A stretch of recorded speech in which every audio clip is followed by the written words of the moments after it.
In this video, you will learn how to add link in Snapchat story. Now open up your Snapchat app.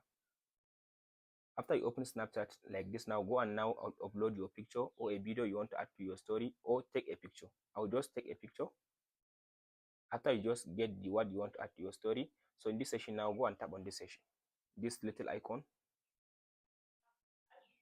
So in this session now, go and paste in your link in this session and search.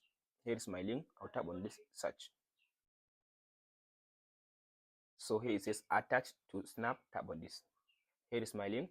So now position your link and tap on this stories to shape your story. So now it's sending my story. So now story added.